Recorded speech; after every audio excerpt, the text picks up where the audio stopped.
Hello students, good morning. Hindi score with BR channel पर आपका स्वागत है। आज मैं आपके लिए लेकर आई हूँ कहानी की परिभाषा। कहानी किसे कहते हैं, कैसे लिखी जाती है और इसके कौन कौन से तत्व होते हैं। तो चलिए आज पढ़ते हैं कहानी विधा। कहानी किसे कहते हैं या कैसे लिखे कहानी। कहानी लेखन के तत्व कौन कौन से होते हैं। कहानी मानव मन की जिज्ञासा, उत्सुकता और कौतूहल को शांत करने में सहायक होती है। कहानी को साहित्य की लोकप्रिय विधा कही जा सकती है। प्रत्येक व्यक्ति में कहानी लिखने का भाव विद्यमान होता है। कुछ लोग इस भाव का विकास कर लेते हैं और कुछ विकास नहीं कर पाते। भारत में पंचतंत्र की कहानियाँ बहुत लोकप्रिय हैं। कहानी गद्य साहित्य की वह सबसे अधिक रोचक एवं लोकप्रिय विधा है जो जीवन के किसी विशेष पक्ष का मार्मिक, भावनात्मक और कलात्मक वर्णन करती है। कहानी का आरंभ मनुष्य के जन्म से ही माना जाता है। जैसे एडलर एलिन के अनुसार कहानी की परिभाषा लिखी है। एडलर एलिन के अनुसार कहानी एक संक्षिप्त तथा प्रभावशाली आख्यान है। इसमें सीमित तथा प्रभावपूर्ण कथानक होता है और एक सीमित समय में इसे पढ़ा जाता है।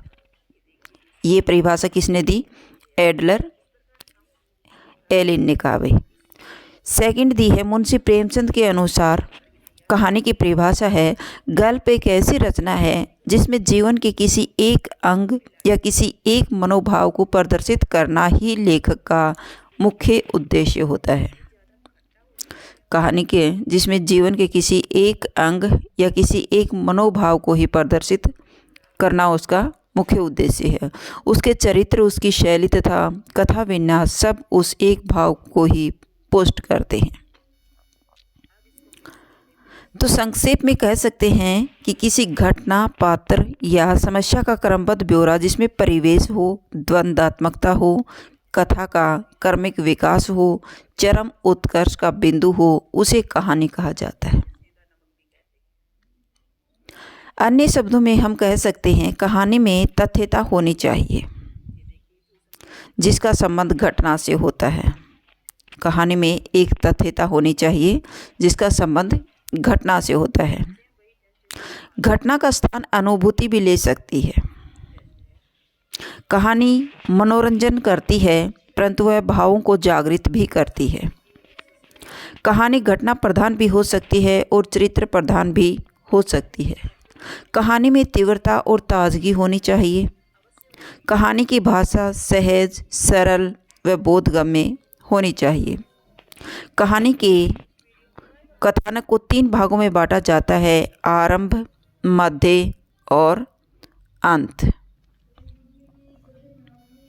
कहानी लेखन के 6 तत्व होते हैं। कहानी के कितने तत्व माने गए हैं? 6 तत्व होते हैं जो कहानी में रस भरते हैं। वे निम्नलिखित हैं। कथानक या कथा वस्तु, फर्स्ट पॉइंट है कथानक या फिर इसे कथा वस्तु भी कहा जा सकता है। कथानक को कहानी का केंद्र बिंदु कहा जाता है। इसे कथा वस्तु भी कहते हैं। कथानक वह तत्व है जिसमें कहानी का वह एक संक्षिप्त रूप है जिसमें आरंभ से अंत तक कहानी की सभी घटनाओं और पात्रों का प्रयोग किया गया हो, उसे कथानक कहते हैं। कथानक कहानी का अनिवार्य तत्व है। इसके बिना कहानी की कल्पना भी नहीं की जा सकती। यह कहानी का एक आरंभिक नक्शा होता है। कथानक का आरंभ आकर्षक होना चाहिए। कथानक को 3 भागों में बांटा जा सकता है, आरंभ, मध्य और अंत। कहानी में द्वंद्व की उत्पत्ति होनी चाहिए जो कहानी को रोचक बनाता है और द्वंद्व का अर्थ है बाधा। सेकंड पॉइंट है चरित्र चित्रण। कहानी का संचालन उसके पात्रों के द्वारा ही होता है तथा पात्रों के गुण दोष को उनका चरित्र चित्रण कहा जाता है। यह कहानी का दूसरा तत्व माना जाता है। कहानी का दूसरा तत्व है चरित्र चित्रण। कहानी के प्रत्येक पात्र का अपना स्वभाव, स्वरूप और उद्देश्य होता है। कभी तो उसके चरित्र का विकास होता है तो कभी उसका चरित्र बदलता है। पात्रों का स्वरूप स्पष्ट होना चाहिए। यदि स्वरूप स्पष्ट होगा तो पात्रों का चरित्र चित्रण सहज हो सकेगा और संवाद लिखने में भी सुविधा होगी। नेक्स्ट है कथोपकथन, संवाद। कहानी में पात्रों के संवादों का विशेष महत्व होता है। संवाद यानी बातचीत। संवाद के बिना पात्र की कल्पना भी नहीं की जा सकती। कहानी में संवाद दो प्रकार के कार्य करते हैं। एक तो पात्र के चरित्र पर प्रकाश डालता है और दूसरा संवाद कथानक की गति प्रदान करता है, उसे आगे बढ़ाता है। संवाद संक्षिप्त, स्वाभाविक और उद्देश्य से संबंधित होने चाहिए। लंबे लंबे संवाद कहानी को जटिल बना देते हैं, इसलिए कहानी के संवाद छोटे होने चाहिए और सार्थक होने चाहिए। नेक्स्ट पॉइंट है देश काल या फिर वातावरण। कहानी का वातावरण कैसा है? कहानी की प्रत्येक घटना, पात्र और समस्या का अपना देश काल, स्थान और परिवेश होता है। यह कहानी को असरदार और रोचक बनाता है। यह कहानी में वास्तविकता लाता है। उदाहरण के लिए किसी कार्यालय से कथानक लिया जाता है तो कार्यालय के पूरे परिवेश, ध्वनियाँ, वहाँ के लोग और नित्य घटने वाली घटनाओं की जानकारी होनी जरूरी होती है। यह आवश्यक है। भाषा शैली। कहानी की भाषा कैसी होनी चाहिए? कहानी की भाषा सहज, सरल और बोधगम्य होनी चाहिए। छोटे छोटे संवाद होने चाहिए जो कहानी को आकर्षक और रोचक बनाते हैं। पाठक के पढ़ते ही समझ में आ जाए और पाठक रस लेने लगे। भाषा में तथ्यता होनी बहुत ज़रूरी है। नेक्स्ट एंड लास्ट पॉइंट है उद्देश्य। कहानी का उद्देश्य क्या है? किस उद्देश्य से कहानी को लिखा जाता है? हर कहानी का अपना एक अलग उद्देश्य होता है। यह केवल मनोरंजन हेतु नहीं होती बल्कि लोगों में प्रेरणाप्रद होती है। यह प्रेरणा देने वाली होती है। कहानी धर्म प्रचारक लोगों तक अपनी बात पहुंचाने के लिए कहानी का ही सहारा लेते हैं। प्रत्येक कहानी का अपना चरम उत्कर्ष होता है जिसे अंग्रेजी में क्लाइमैक्स कहते हैं।